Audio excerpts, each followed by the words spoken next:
Kristus ya, kesatuan dan kerendahan hati sebagai dasar pelayanan kita. Bapak Ibu, jadi kalau kita bicara tentang karakter, setiap kita semua memiliki karakter masing-masing. Pertanyaannya saudara, siapa yang merasa saya punya karakter yang paling hebat? Adakah saudara merasa seperti itu?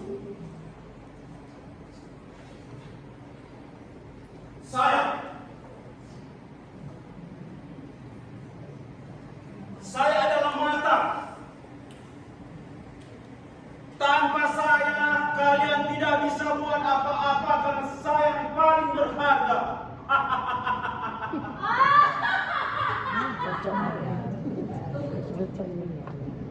Akulah yang paling hebat.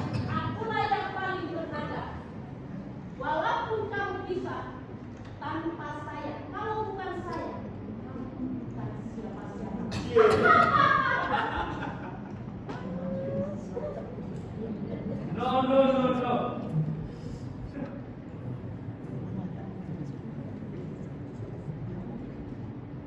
Kalian pikir tanpa aku bisa kalian melakukan semuanya? Ingat, tanpa aku kalian tidak berguna. Jadi akulah yang paling hebat. Hei, mata dan mulut. Dan kamu tangan, sombong amat. Akulah yang paling hebat. Tanpa kaki, kamu tidak bisa beranjak kemana-mana. Tidak bisa ke sana-mana. Akulah yang paling hebat. Kaki. Tunggu.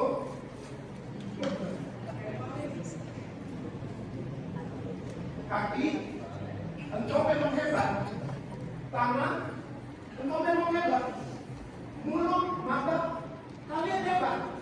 Tapi ingat, kalau tanpa kerendahan hati, kalau tidak memiliki karakter sama seperti Kristus, maka apapun yang kamu perbuat tidak ada gunanya. Tapi ketika kita dipercayakan Tuhan untuk memiliki karakter, kemampuan yang tidak dimiliki oleh orang lain, itu berarti kita dipakai Tuhan untuk memberkati orang lain. Oleh sebab itu, mari kita bersatu untuk memuliakan nama Tuhan. Wahai kaki, wahai tangan, dan wahai mulut, wahai mata, marilah kita melayani Tuhan dengan apa yang dipercayakan Tuhan bagi kita, dengan penuh kerendahan hati, dengan penuh kekompakan. Kalau kompak, kecil pekerjaan, besar pekerjaan yang dipercayakan Tuhan bagi kita, pasti kita bekerja kerjakan. Amin. Mari kita berikan, kita akan mendengarkan firman Tuhan yang disampaikan oleh hambanya, yang mengubah hati kita, yang mengubah kehidupan kita. Biarlah firman Tuhan boleh memberkati kita. Amin.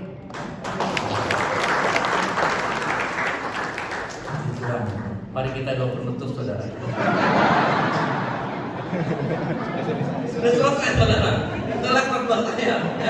Sedang Tuhan, saya juga melihat di sini ada seorang yang kita lihat sibuk untuk mempopulerkan dirinya, dan dia tidak mengerti tentang apa itu karakter Kristus. Dia berpikir saya mau sama seperti Kristus, tapi dengan sikap yang berbeda.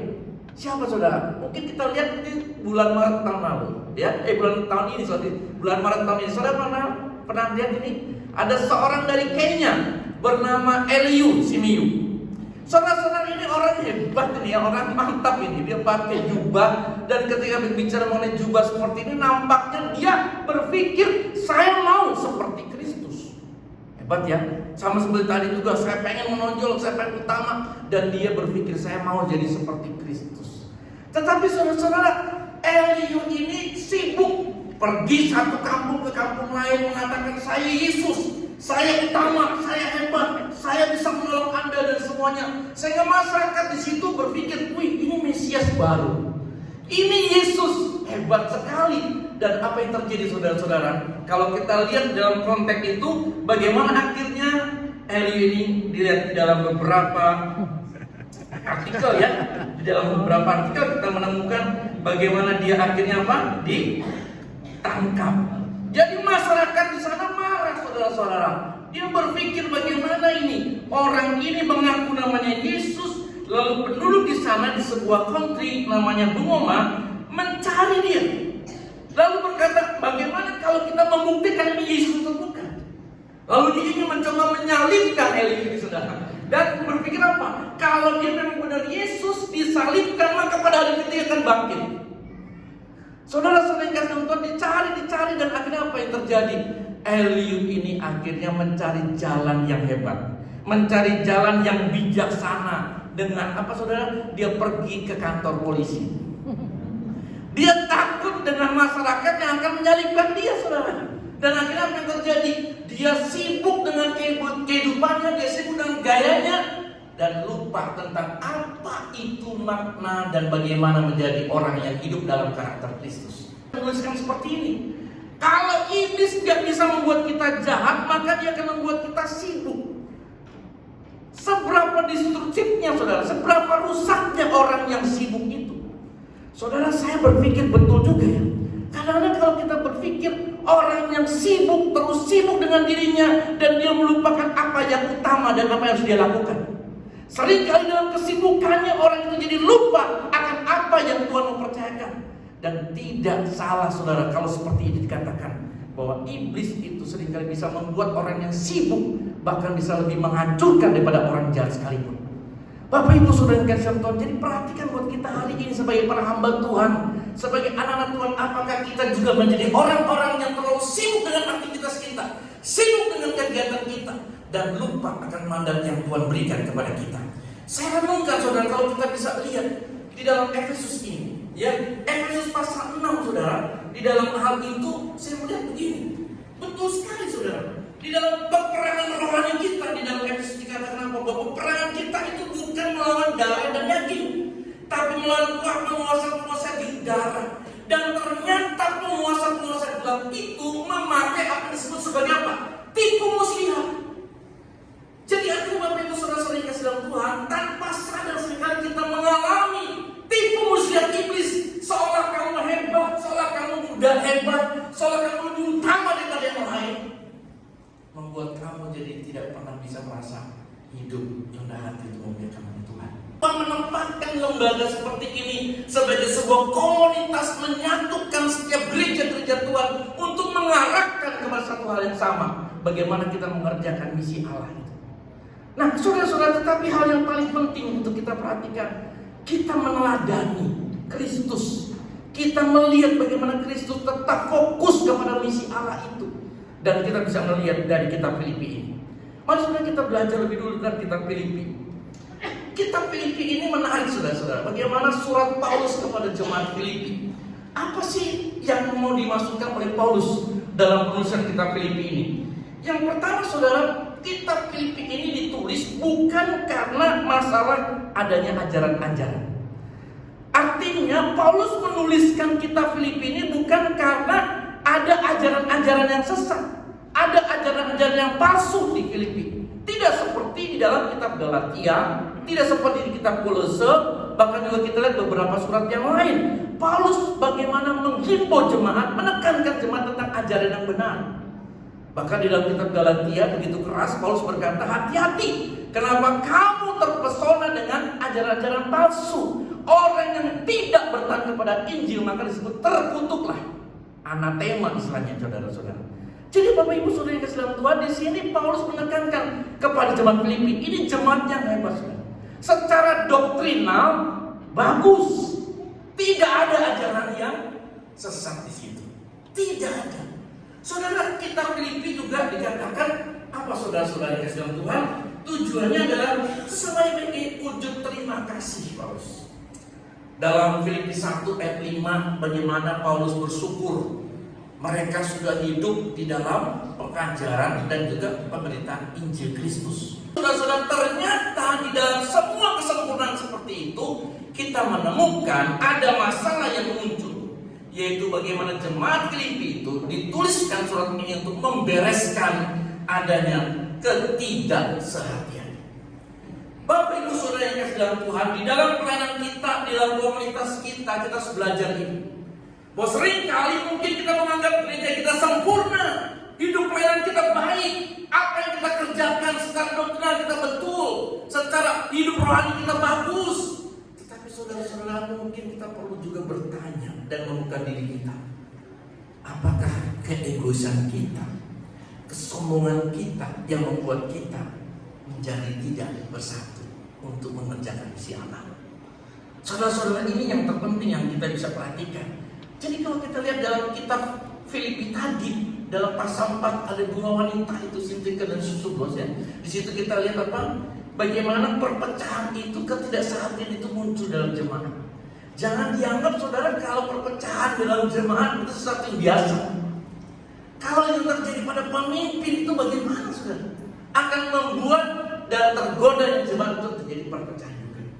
Saudara-saudara, jadi di sini kita bisa belajar bersama-sama dari kitab Filipi ini.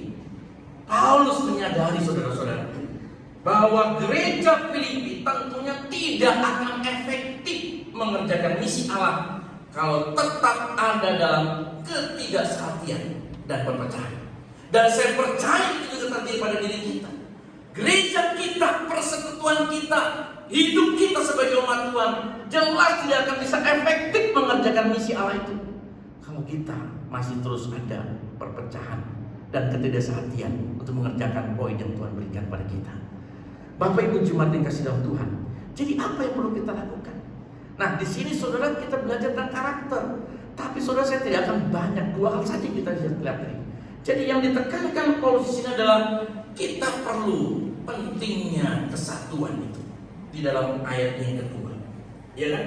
Bagaimana kita belajar untuk memiliki kesatuan, kesehatian di dalam pelayanan kita, kerjasama satu dengan yang lain. Saudara, apa arti kesatuan itu? Ya, jangan berpikir kesatuan itu mungkin harus kita lihat sesuai dengan pikiran kita, belum tentu ya. Betul nggak saudara? Jadi jangan-jangan apa yang dipikirkan Paulus mungkin beda dengan apa pemikiran kita sekarang ini. Kalau kita bicara persekutuan kita bicara gereja kita, apa kesatuan yang ada? Apakah berarti tidak boleh ada perbedaan? Apakah berarti semua harus sama dengan apa yang sesuai dengan keinginan kita? Dalam dunia persekutuan, coba misalnya, kita pengen semuanya sama. PGID, kan kalau kita lihat PGID sama ya. Persatuan apa? Untuk menjalin persatuan, kesatuan antar gereja, kita bikin apa? Misalnya tukar mimbar di bawah-bawah gitu ya, ditukar-tukar gitu. Ya mungkin itu satu sisi saja, tapi apakah benar kesatuan itu yang mau dinyatakan? Saudara, seringkali kesatuan kita hanya bersifat apa? Bersifat eksternal, bersifat di luar, bersifat nampak, supaya orang lihat kita bersatu. Tapi kita belum menyatakan itu. Dan Filipi ini, Paulus menulis, karakter yang penting dalam kesatuan kita adalah dia ingin kita memiliki yang disebut sebagai kesatuan yang utuh. Saudara-saudara yang kasih dalam Tuhan, apakah ketika kita berpikir sebagai anak Tuhan, sebagai anggota gereja, sebagai sesama rekan sekerja pelayanan Tuhan, kita memiliki kesatuan itu kesatuan yang utuh? Apa saudara-saudara lihat ayat 2?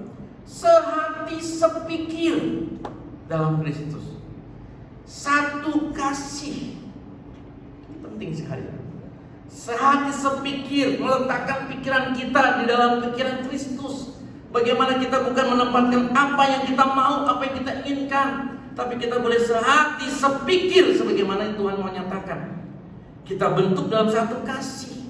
Kasih yang bukan memaksakan kehendak, tapi kasih yang mau menjadi saksi bagi orang lain semuanya. Saudara, Roma pasal 13 ayat 8 kan bukan berkata begitu kan? Semua hukum Taurat tercakup dalam bentuk kasih. Jangan membunuh, jangan membenci, jangan memfitnah, jangan melakukan apapun juga sudah tercakup dalam satu firman, yaitu apa? Kasihlah sesama. Jadi dalam satu kasih, artinya ketika kita bicara kasih, mencegah kejahatan, mencegah berbuat jahat. Satu jiwa. Saudara, kita bukan hanya satu kasih, tapi satu jiwa seperti apa ya? Saudara tahu satu jiwa seperti apa? Saya mencoba renungkan, saya coba renungkan satu jiwa itu seperti apa. Saudara, mungkin gambaran yang paling tepat adalah seperti Daud dan Yonatan. Saudara, Seperti Yonatan itu orang yang mungkin lebih tua usianya. Dan kita tahu siapa Yonatan, Bapak Ibu. Yonatan itu adalah pewaris tahta kerajaan ayahnya. Ketika Saul itu dia sudah menjadi raja dan hampir selesai, harusnya Yonatan yang menggantikannya. Tapi saudara, ketika kita bicara satu jiwa di sini, kita bisa mengerti, Yonatan itu mengerti bahwa ketika Allah mengendaki tahta itu turun kepada Daud, dia penuh kasih dan dia menyerahkan itu. Saudara, betapa sering kita mempertahankan ego kita, mempertahankan kedudukan kita, mempertahankan apa yang kita miliki. Tapi ketika kita bicara satu jiwa, apakah kita mau seperti itu? Mengerti apa yang Tuhan mau taruh. Satu tujuan, saudara. Itu kasih yang utuh. Jangan sampai, saudara, mungkin kita berpikir ketika kita melakukan kesatuan kita ini, jangan-jangan bukan seperti ini tujuannya.